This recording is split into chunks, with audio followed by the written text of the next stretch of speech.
Does love conquer all? I don't know.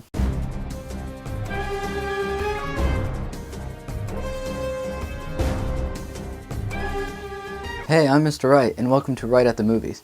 Today, I'm talking about Interstellar. Christopher Nolan's Interstellar has lit the internet up in every direction. Some positive, some negative, some saying it's a decent experience, but not anything close to a masterpiece.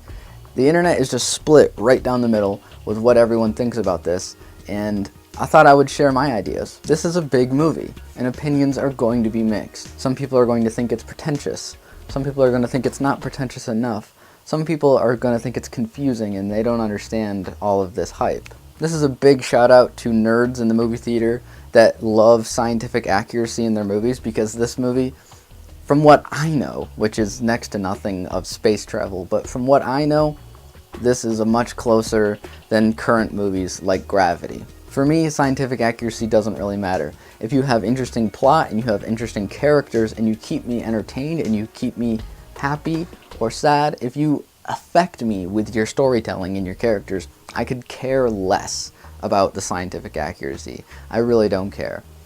If you tell me that the sky is green, but you have great, wonderful, and interesting characters telling me that the sky is green, I'll believe you. The movie is about a near future Earth where this drought has taken over, this blight has taken over the world, and no crops can grow. Our main character, Matthew McConaughey, is a corn farmer, and since corn is almost the only thing that grows in this world now, everyone is kind of a farmer. There's just sand and dirt everywhere.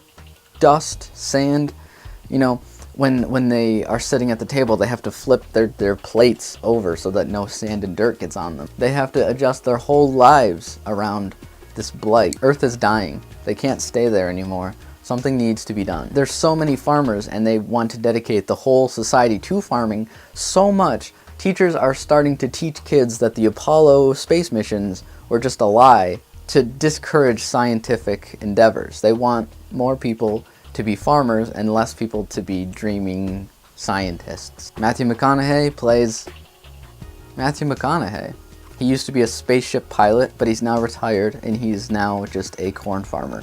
But he still drives for that bigger purpose somewhere in his life. But he has to take care of his son and his daughter and his father, played by John Lithgow. Upon finding a secret NASA base, NASA asks McConaughey to lead the mission that they're going to launch a rocket into a wormhole, and they're going to explore nearby planets to look for a replacement for Earth. There's 3 planets, and there's 3 adventurers that have already landed on those planets, and they have to go to each one and see if they can find signs of life and see if those planets are worth moving all of humanity over to them. Of course, McConaughey goes on the mission, much to the displeasure of his daughter, which is some of the most touching and beautiful visions of father-daughter relationship in movies in a long, long time. So McConaughey launches into space with a few nobodies, a really cool robot, and Anne Hathaway. The movie goes on as they go from one planet to another with beautiful landscapes of all these alien worlds that you would swear you were there. These are so exploratory and so beautiful. There's a water planet, there's an ice planet, and such beautiful shots of planets and stars and other worlds. This movie is beautiful, and if you get the chance, experience it in IMAX. You won't be disappointed. With long, winding shots of spaceships, with beautiful music by Hans Zimmer in the background, there's no way this wasn't supposed to be an answer to 2001 for the new generation. A lot of people's complaints about 2001 nowadays are its ending being very confusing, and it's almost better that the movie doesn't tell you what's happening. You have to use your brain and figure it out. This movie takes that same kind of ending, but then makes it a little flatter for people to be able to understand. It's one of the most beautiful endings to movies I've ever seen in my life. It's beautiful. This movie is beautiful.